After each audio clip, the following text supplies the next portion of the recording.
Cosmopolitan मतदारसंघ. उद्धव ठाकरेजी महाराष्ट्राचे मुख्यमंत्री होते. आदित्य ठाकरेजी बाळासाहेब मुरलीभाईंना प्रेमाने महाराष्ट्राचे जवाई म्हणायचे. हिस्ट्री केलं की त्यांनी ठरवलं की मला इलेक्शन लढायचं. हाऊसिंगचा प्रश्न सोडवण्यासाठी माझे स्वर्गीय वडील मुरलीभाई देवरा दक्षिण मुंबईचा खासदार होते. त्यावेळेस विद्यमान मुख्यमंत्र्यांनी नाकारलं. जर कोणी काम केलं असेल मुख्यमंत्री शिंदे साहेबांनी केलं. वर्लीकरांना शिंदे साहेबांवर, मिलिंद देवरावर, धनुष्यबाणवर खूप विश्वास आहे.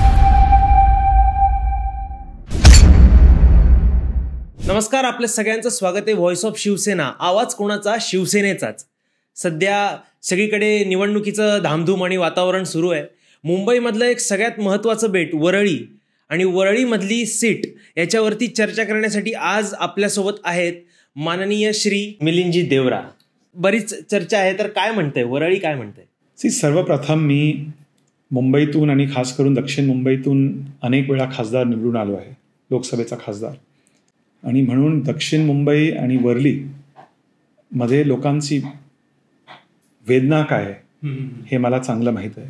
हो, लोकांचं म्हणणं आहे की 2019 त्यावेळेस आदित्य ठाकरेंनी त्यांच्या परिवारमध्ये एक हिस्ट्री केलं की त्यांनी ठरवलं की मला इलेक्शन लढायचं. आणि लोकांची खूप एक्सपेक्टेशन होती त्यांच्याकडून की आदित्य ठाकरे येतील, निवडून येतील तर आपला विकास होईल. जे रखडलेल्या प्रकल्प आहे, हाऊसिंग, गृहनिर्माण सर्वात मोठा प्रश्न आहे आज बरोबर पूर्ण मुंबईमध्ये. आणि वरली एक खऱ्या अर्थाने मुंबईतील सर्वात कॉस्मोपॉलिटन मतदारसंघ आहे. तुम्हाला प्रत्येक चाळीचा जेव्हा पुनर्विकास होतील तेव्हा मोठे मोठे टावर्स येत आहेत आणि देशातील सर्वात श्रीमंत लोक टावर्समध्ये राहतात. पण चाळी आणि झोपडपट्टीमध्ये राहणारे माणसं, त्यांना आपल्याला ह्या विकास महामार्गावर आपल्याला एकत्र करून घ्यायचं आहे, आपल्याला पुढे घ्यायचं आहे. आणि आज हे सांगण्यास मला खूप दुःख वाटतो आणि हे दुर्दैवी आहे की उभाटाकडे आदित्य ठाकरे एक MLA आहे, त्याचबरोबर सुनील शिंदेजी आणि सचिन भाऊ आहेर MLA आहे. म्हणजे 3 आमदार आहे उभाटाकडे. एक खासदार अरविंद सावंत आहे, 3 माजी महापौर आहे, अनेक नगरसेवक आहे. उद्धव ठाकरेजी महाराष्ट्राचे मुख्यमंत्री होते. आदित्य ठाकरेजी महाराष्ट्र सरकारमध्ये एक सिनियर मंत्री होते. त्यांच्याकडे फुल पॉवर होतं काम करण्यासाठी, लोकांची समस्या दूर करण्यासाठी, परमनंटली कायमस्वरूपी त्यांना आराम पोचवण्यासाठी. पण हे दुर्दैवी आहे की त्यांनी काहीच केलं नाही. म्हणून वरलीकरांमध्ये एक राग आहे, एक अँगर आहे की आपल्याला ह्यावेळेस ज्या लोकांनी आपल्याला स्वप्न दाखवली, खोटी स्वप्न दाखवली, आपल्याला ह्यावेळेस त्यांना घरी बसवायचं. याचंच थोडंसं मुद्दा आपण पुढे घेऊया. तर तुमची आता वरळीच्या लोकांसंदर्भात काय प्लॅनिंग आहे? कशा पद्धतीने तुम्ही हे वर्क कराल की जेणेकरून जे मागच्या आमदारांकडून जे शक्य झालं नाही ते आपण सगळं करू शकू? मला कोणत्याही खोटी स्वप्न वरलीकरांना नाही दाखवायचं आहे. हाऊसिंगचा प्रश्न सोडवण्यासाठी माझे स्वर्गीय वडील मुरलीभाई देवरा दक्षिण मुंबईचा खासदार होते. मुरलीभाई जेव्हा खासदार होते तेव्हा PMGP प्रकल्प मुरलीभाईंनी सुरू केलं, प्राईम मिनिस्टर्स ग्रँड प्रोजेक्ट. 1985 केंद्र सरकारने 100 कोटी रुपये सामान्य लोकांसाठी, मूल रहिवाशांसाठी, त्यांचा रिडेव्हलपमेंट करण्यासाठी, कायमस्वरूपी घर देण्यासाठी केंद्र सरकारने पैसे दिलं. मी जेव्हा खासदार होतो देशातील सर्वात पहिले क्लस्टर रिडेव्हलपमेंट प्रोजेक्ट, इनफॅक्ट माझ्या प्रयत्नाने महाराष्ट्र सरकारने क्लस्टर रिडेव्हलपमेंट योजना राबवली आणि सर्वात पहिलं क्लस्टर रिडेव्हलपमेंट प्रोजेक्ट देशातील सर्वात पहिलं क्लस्टर रिडेव्हलपमेंट प्रोजेक्ट माझ्या प्रयत्नाने माझ्या मतदारसंघ मुंबादेवी या परिसरात झालं होतं. हजारो लोकांना परमनंट ओनरशिप बेसिसवरती मालकी हक्काचा घर मिळालं. त्या परिसरात त्यांना स्कूल, शाळे, हॉस्पिटल्स, पार्क, इन्फ्रास्ट्रक्चर मिळालं. हाऊसिंगचा प्रश्न आपल्याला कसं सोडवायचं आहे, लोकांना कसा आपल्याला आराम द्यायचा आहे हे मला चांगलं माहीत आहे. याचा अनुभव तुम्हाला आत्ता सुद्धा. आणि मला हे क्लस्टर रिडेव्हलपमेंट किंवा रिडेव्हलपमेंट स्पेशल प्रोजेक्टच्या माध्यमातून किंवा क्लस्टर प्रोजेक्टच्या माध्यमातून मला पूर्ण मुंबईमध्ये पुढे घ्यायचं आहे. बरोबर, प्रत्येक परिसरात मला घ्यायचं आहे. आणि वरलीमध्ये मी जेव्हा खासदार होतो माझ्या फंडातून लोकांचे अनेक प्रश्न, टॉयलेट असो, लादीकरणचा प्रश्न, कोली बांधवांना न्याय देण्यासाठी त्यांना जास्त पैसे मिळवून देण्यासाठी, बीडी चाळीमध्ये राहणारे लोकांना त्यांचं काम करण्यासाठी मी झटत होते आणि आज 20 वर्षापासून मी झटत आहे. माझं सौभाग्य आहे. आणि म्हणून मला काय खोटी स्वप्न नाही दाखवायचं आहे, पण मी एक गोष्टी सांगू इच्छितो की मी मुख्यमंत्री साहेबांचा प्रतिनिधी म्हणून, त्यांचा दूत म्हणून वरळीत आलो आहे.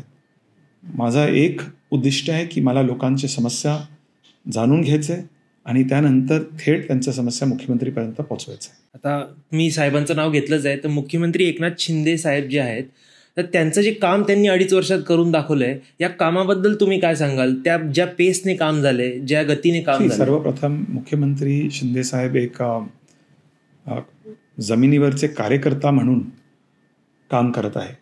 सगळ्यांसाठी एक ॲक्सेसेबल उपलब्ध मुख्यमंत्री आहे. एक अतिशय मेहनती कष्टाळू मुख्यमंत्री आहे. आणि म्हणून उभाटाकडे 3 आमदार, 3 महापौर, 1 खासदार असल्याने तरी जर कोणी काम केलं असेल, वरळी कोळीवाडाचा स्पॅन वायडनिंगचा प्रश्न होता, मच्छीमारांचा एक मोठा विषय होता. कोस्टल रोडचा स्पॅन वाईडन करण्याची त्यांची इच्छा होती आणि मागणी होती. विद्यमान आमदारांनी त्यांची मागणीला नकारला, त्यावेळेस विद्यमान मुख्यमंत्र्यांनी नकारला. जर कोणी काम केलं असेल मुख्यमंत्री शिंदे साहेबांनी केलं. बीडी चाळीचा जेव्हा रिडेव्हलपमेंटचा प्रश्न आला होता त्यावेळेस मुख्यमंत्री अर्बन डेव्हलपमेंट मंत्री होते. त्यांनी परवानगी दिलं, ज्यामुळे आता रिडेव्हलपमेंट चालू आहे. आणि म्हणून शिंदे साहेबांची इच्छा आहे की त्यांना सर्वसामान्य लोकांना, खास करून मूळ रहिवासी, भूमिपुत्र, पोलीस कर्मचारी असो, कोळी बांधव असो, भाडेकरू असो, गिरणी कामगार असो, त्यांना न्याय पोचवायचा आहे. म्हणून मी शिंदे साहेबांचा एक प्रतिनिधी आहे. वरळीकरांचे जे पण प्रश्न आहेत, वरळीकरांना शिंदे साहेबांवर, मिलिंद देवरावर, धनुष्यबाणवर खूप विश्वास आहे. शिंदे साहेबांनी लाडकी बहीण योजना राबवली, त्यामुळे सर्वसामान्य महिला, त्यांची इच्छा काय होती, विजन काय होती की त्यांना सामान्य महिलांचा हात बळकट करायचा होता. आज मी बऱ्याच महिलांना भेटलो कॅम्पेनच्या ट्रेलमध्ये, ज्यांनी स्मॉल स्टॉल सुरू केलं. आणि माझ्याकडे व्हिडिओज पण आहे, मी शेअर पण केलं आहे की मी त्यांना विचारलं की तुम्ही याचा अगोदर काय करत होता. नाही, मी घरीच होतो. हो, आता आम्ही बिझनेस सुरू केलं. 7,500 रुपये आपण ह्या बिझनेसमध्ये, व्यवसायामध्ये इन्व्हेस्ट केलं. म्हणून खऱ्या अर्थाने महिलांचा हात आपण ह्या योजनेच्या माध्यमातून बळकट केला आहे. तर मी लोकांना एकच गोष्टी सांगतो की मी तुम्हाला काय खोटी स्वप्न नाही दाखवायचं आहे. तुम्ही मुख्यमंत्रीवर विश्वास ठेवा, धनुष्यबाणावर विश्वास ठेवा. आणि जर उभाटाचा अदृश्य टीमला तुम्हाला जर पाडायचं असेल, तुम्हाला त्यांना जर घरी बसवायचं असेल, तर एकच ऑप्शन आहे, एकमेव विकल्प आहे, ती म्हणजे धनुष्यबाण आणि शिवसेना. तुमचा काँग्रेसचा अनुभव मागचा आणि आता शिवसेनेची जी विचारसरणी आहे, त्या विचारसरणीबद्दल तुम्ही काय सांगाल? शिवसेनेच्या विचारसरणीबद्दल. सर्वप्रथम माझे स्वर्गीय वडील मुरलीभाई देवरा मुंबई काँग्रेसचा अध्यक्ष 22 वर्षासाठी अध्यक्ष होते. आणि मुरलीभाई आणि स्वर्गीय बाळासाहेब ठाकरे यांचा खूपच जवळचे नाते होते. बाळासाहेबांच्या आशीर्वादाने मुरलीभाई मुंबईचे महापौर झाले 1976 मध्ये. आणि मुरलीभाई मारवाडी होते. माझी आईचं माहेरचं नाव फणसालकर असल्याने बाळासाहेब मुरलीभाईंना प्रेमाने महाराष्ट्राचे जवाई म्हणायचे. आणि खूपच जवळचे रिलेशनशिप. तर शिवसेना आणि खास करून बाळासाहेबांची, म्हणजे बाळासाहेबांच्या शिवसेनेचा विचारधारा काय होते हे मला चांगलं माहिती आहे. बाळासाहेबांची इच्छा होती की मुंबईमध्ये एकतर मुंबई आणि मराठी संस्कृती, मराठी अस्मिता सस्टेन करायचं होतं. नंबर 2, मुंबईमध्ये मूळ रहिवासी, मुंबईमध्ये भूमिपुत्र, त्यांना बाळासाहेबांची एकच इच्छा होती, त्यांना न्याय पोचवायचा होता. आणि मुरलीभाईंनी जेव्हा PMGP प्रकल्प सुरू केला, सर्वात जास्त लाभ मराठी माणसांना मिळाला. त्याच वेळेस बाळासाहेबांनी मुरलीभाईंचा कौतुक केले होते की मुरलीभाई, खऱ्या अर्थाने तुम्ही शिवसेनेचा आणि माझा जे विचारधारा आहे तुम्ही पुढे नेत आहात. म्हणून शिंदे साहेब आज बाळासाहेबांची विचारधारा पुढे घेत आहेत. बरोबर, ह्यामध्ये काही डाऊट नाही आहे, संदेह नाही आहे. माझ्यासाठी राजकारण म्हणजे लोकांना न्याय देणे, लोकांचं काम करणे. या आपल्या मतदारसंघासाठी आत्ता हिंदुत्वाची जी भूमिका आहे, म्हणजे हिंदुत्व जे सगळीकडे आत्ता चाललं आहे, तर हिंदुत्वाची भूमिका आपल्या दृष्टीने कशी आहे? हिंदुत्वाची परिभाषा आपल्या दृष्टीने काय? हिंदुत्व म्हणजे, मी एक स्पिरिच्युअल माणूस आहे आणि माझ्यासाठी हिंदुत्व म्हणजे we are all one. We are one regardless of religion, we are one regardless of nature and humans also. आणि म्हणून हिंदुत्व एक इन्क्लुझिव्ह फिलॉसॉफी आहे.